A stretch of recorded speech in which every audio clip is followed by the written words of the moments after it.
Local programming on KRWG made possible in part by viewers like you. Thank you. This is KRWG, TV, radio, online, news that matters. Now, across the Mesilla Valley and the borderland, the stories that shape our community. From the KRWG Broadcast Center at New Mexico State University, this is Newsmakers. Thanks for joining us on this special edition of Newsmakers. I'm pleased to welcome back to the program today Sara Silva. She is Executive Director of the nonprofit group CAFE in Las Cruces. The group is best known for spearheading the effort that led to the minimum wage law in Las Cruces. We'll reflect on that and much more in this half hour, including a new report on the health of New Mexico women. Sara, thank you for being here today. Thanks for having me, Fred. So I do want to start with that report. It's a very important report. People will have a chance to read a lot more about it online. And I'm sure two of the key findings in the report were not surprising to you, that socioeconomics plays a key role in the health of women in our state, as well as discrimination being a major problem too. Absolutely. The study, The Heart of Gender Justice, was created out of NewMexicoWomen.org, a project of the New Mexico Community Foundation and UNM. And they spent a year just following and listening to communities throughout New Mexico, mostly women, about their experiences living and raising families in New Mexico, and also the impacts that gender inequality have on different populations of women. And what we found out, and what we know and we live daily, is that our situations really shape our resilience and the challenges that we face. So someone like me who grew up in Vado in a single parent household will be raised with very different outcomes than, say, my daughter, who has two parents, middle income, and is living in Las Cruces. And so they actually look at those situatedness and say, we have to look at this if we're thinking of policy solutions long-term in New Mexico. Okay, very important report, and again, the website so that people can read more. They can go to NewMexicoWomen.org and also follow them on Facebook and Instagram over the week of the 5th and find more information on the study there. All right, very good information. Well, of course, one way that CAFE helped to address the needs of women and many men as well was to push for the minimum wage increase in Las Cruces. Give us a sense of the difference that has made for people. Well, you know, Fred, it's hard to quantify exactly because it hasn't been long enough to look at all the data that's come out from minimum wage. But what we do know and what we remain believers in is that by 2019, our minimum wage in Las Cruces will be $10.10 an hour. And then after 2019, it'll be adjusted for inflation. So what we do know is that as productivity goes up, as inflation goes up, that wages will actually stay pretty close to inflation. And we won't have to come back, decades later and review minimum wage like we've had now.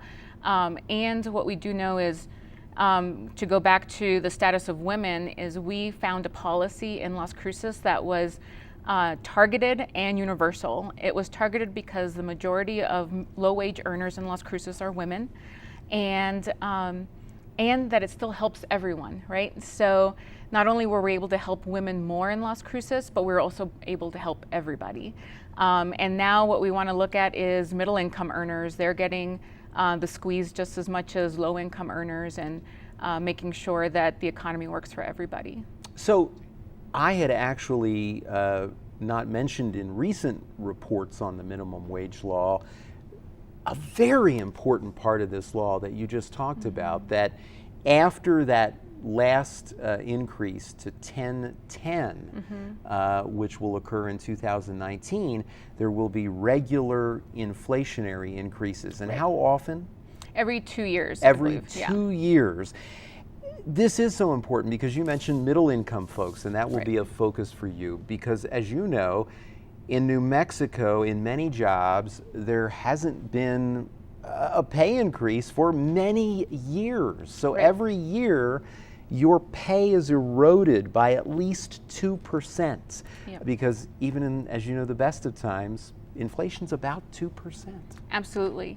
And since the Great Recession, Las Cruces in particular, in 2007, 2008, we lost 2% of our public sector jobs. And those are the best paying jobs in Las Cruces. That's what builds the middle class in Las Cruces and in New Mexico. So when we lose 2%, our wages actually fell by almost 2%, almost equally. And so how do we regain those good paying jobs, not just jobs in general, but jobs that may help us make ends meet? And I'm glad you mentioned the public sector, because even though those often are the better paying jobs, we have such a challenge in New Mexico because of this failure to recognize inflation. Right. Using K-12 teachers as an example, Las Cruces teachers start at $34,000 a year. Just down the road in El Paso, the El Paso Independent School District starts at $44,000, and some districts in El Paso start even higher than that. So. Right. We're facing this. Yeah, again, situatedness, right? And so the outcomes are going to vastly be different for New Mexicans when that's the starting point. And while your group made a difference in Las Cruces, we still do not have a statewide minimum wage increase. Governor Martinez vetoed bills to increase the statewide minimum wage, including one that had very broad support from her fellow Republicans and also the business community. Right. Yeah. I mean, in this environment, our federal government is making cuts and budget decisions and prioritizing values that will actually very acutely and very harshly impact New Mexicans because of the large investment we get from the federal government. So when we have a state government that equally puts the squeeze on families and individuals and our kids, that is going to exponentially threaten the quality of life of our families here in New Mexico. Some believe, as you know, that the next battle is required sick leave. Mm-hmm. Albuquerque voters are poised to cast their ballots on a proposal there in October. What are your thoughts on that? You know, I think the more that we can protect workers, especially the lowest income earners, especially women who are also heads of households, you know, we want people to go to work healthy. We also want them to have healthy children and be able to take time off for appointments. All those things lend to the well-being of families in general in New Mexico. Is it a cure-all for the entire state? I'm not sure. I think looking at Las Cruces in particular and seeing, does this particular solution work for Las Crucens? We all need paid sick leave. Like that's I agree with that universally.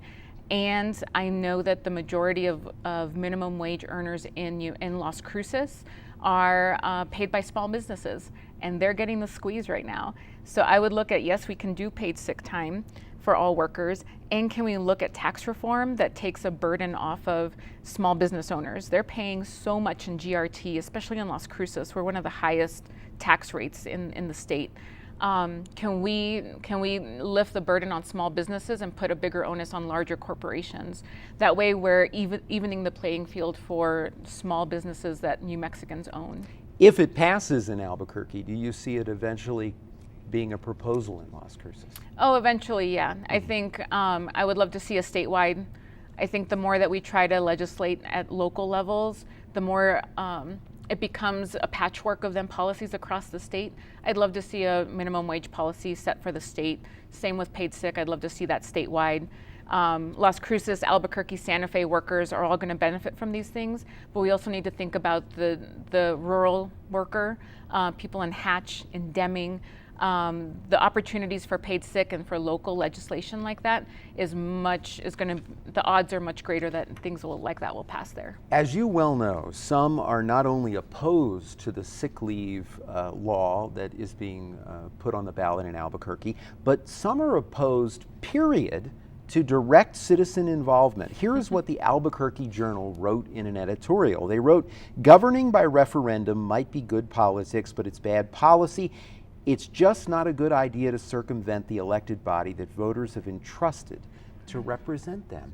When you read that, what was your reaction? I think that governing by referendum is a symptom of a governing body that's beholden to people other than their constituents. I think it's also bad policy and not a good idea to circumvent your constituents. So when people and voters feel like they are uniformly left out of decisions and policies that affect them on a daily basis, they will take power back. And a referendum process is a way of citizens and a base taking their power back. And I think that then the governing body needs to look at that and say, well, what are we doing? Are we in too much of a gridlock? Are we too partisan that our own constituents are then taking power, which I am completely in support of. Okay. Well, of course, polls and interviews show us that a lot of people don't feel that Washington, D.C. is representing them right now. You've been working on one of the most controversial policies of the Trump administration, and that's ramped up immigration enforcement. Tell me about that. So this has been an ongoing issue for us. We've been organizing on immigration reform since we were founded in 2009. You know, I do want to back up and say the Obama administration, before that, the Bush administration, has given us the systems and has handed Trump basically a whole framework and system to deport millions of people. So this was a long time coming. Obama, in his first term, created secure communities, and through that is where the huge deportation machine got started. And he was able to deport more people in his tenure than the last 3 presidents combined. So from there, now Trump is in the driver's seat of that machine. And instead of us looking at why the middle class continues to shrink in the country, why our housing prices and the housing market continues to lag in New Mexico, instead of focusing on those issues, Trump is saying we should invest up to $4 billion on a wall, on a deportation force, and on private prisons detaining more people. That's where he says our focus and where we should put our values and our money. I think that many families across this country and in New Mexico would disagree with that priority given their own situations. Many churches have become sanctuaries for immigrants who are facing deportation. How important is this? You know, Fred, sanctuary is so important in terms of churches showing up for the most marginalized and those that are being preyed upon. First. Second, sanctuary is a last resort. For me, it tells me that our policies have failed many immigrant families, our churches have failed many immigrant families, and those that we've elected. I would never, if I have to suggest sanctuary to a family, that means that all of these systems set up to protect children and their parents have failed us. And so I would never look at sanctuary as a first resort, rather as a last resort when we've exhausted everything else. And it's incredibly important as we seek alternatives to keep families together. Okay. As you know, Texas recently passed so-called sanctuary cities law. A lot of people are very alarmed by this. It's a battle that will now turn to the courts. The law is being challenged by many groups. What are your thoughts on these laws? Texas is not alone looking at this, and there are so many issues that it raises. Right. I mean, we have our sister affiliate in Dallas, Faith in Texas, that has been organizing so well against this legislation. And, you know, I think it's a non sequitur. It's unconstitutional that the state of Texas can say this. Our federal government does not require local and state governments to act as immigration officials. And in my opinion, I think asking law enforcement to do one more job is actually bad policing. It's bad community policing. Communities aren't safe. They don't report as many crimes when they know that local law enforcement is acting as immigration. So what I think is that it's actually going to be deemed unconstitutional, and then that's going to be another moment for us to organize and mobilize people. But you know, I think that this in particular, again, is just bad policing policy, because we ask them to be mental health providers.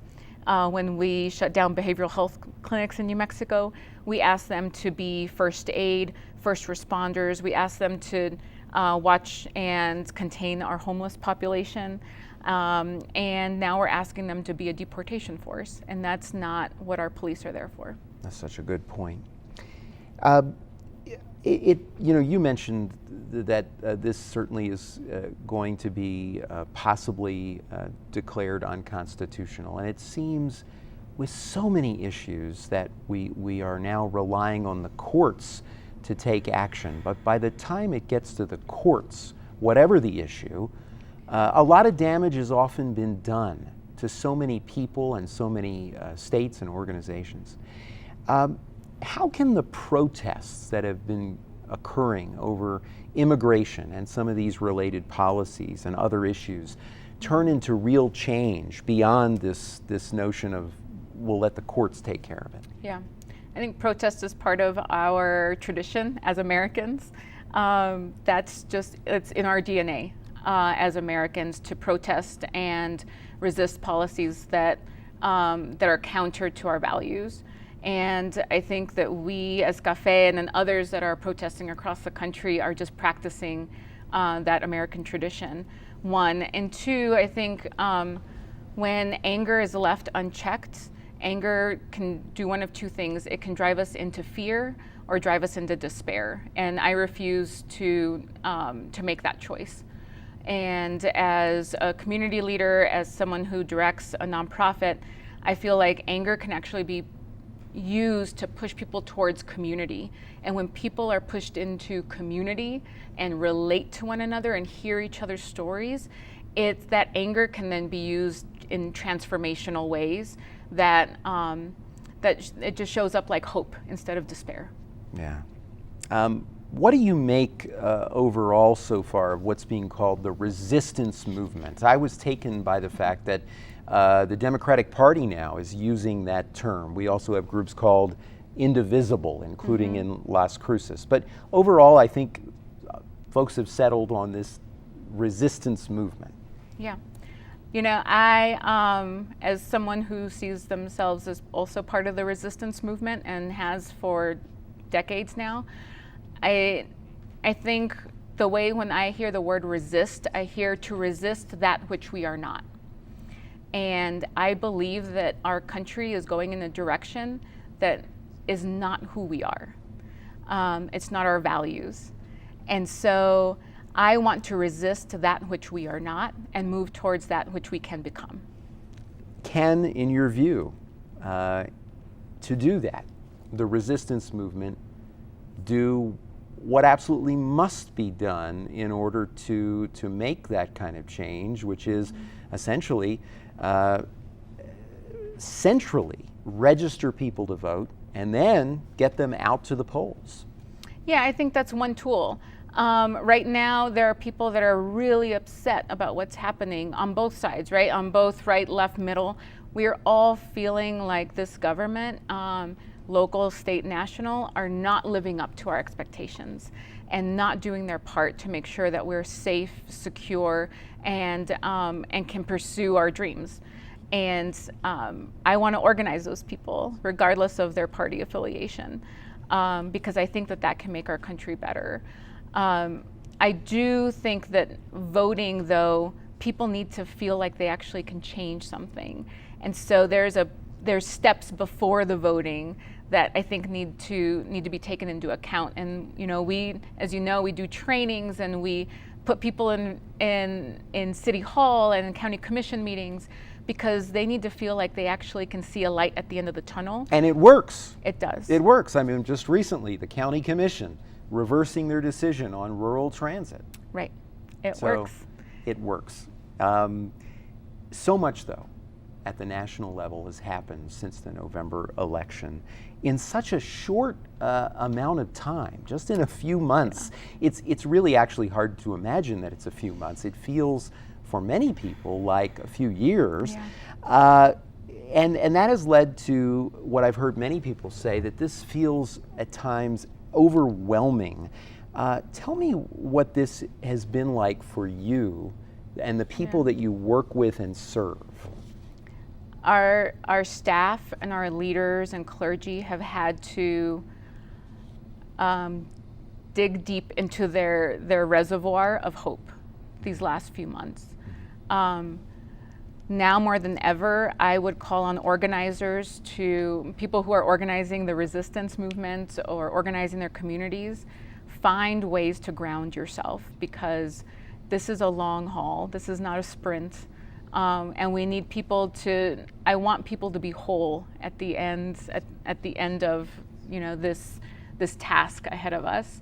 And I'm reminded of, I'm not Jewish, and in their tradition, there's a Rabbi Tarfon who says, it's not incumbent upon me to complete the task, but it is neither am I at liberty to desist from it. So I don't have to finish the work, but I can't desist from it either. And so that just reminds me to take things, at its own pace.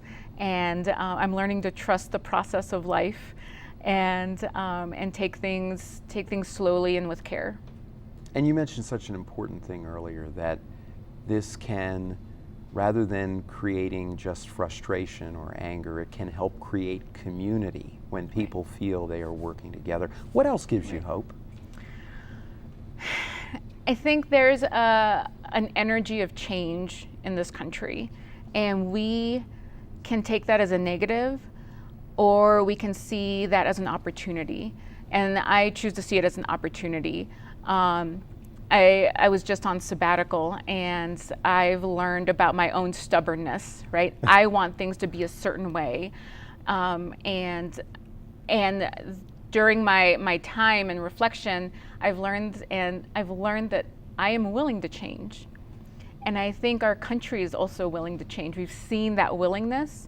Now, is it going to be perfect? No. So it kind of gives me hope. I'm like, oh, people can change. I have the power to compel people to shift, and people have the power to compel me, right? So I think that energy and those diversities of beliefs and I feel like the universe is abundant enough to hold the change that we want to see. So that gives me hope. Recently we had a story on this program that Simon Thompson had produced with a number of folks who are in Indivisible, Las Cruces. And what I heard from some of those folks, I've heard in stories from all around the country, and that is people, men and women, but very often more women, who say after the November election, they knew they couldn't be on the sidelines anymore. Yeah. They had to get personally involved. People who have never, ever been politically involved other than voting. Right. That must give you hope.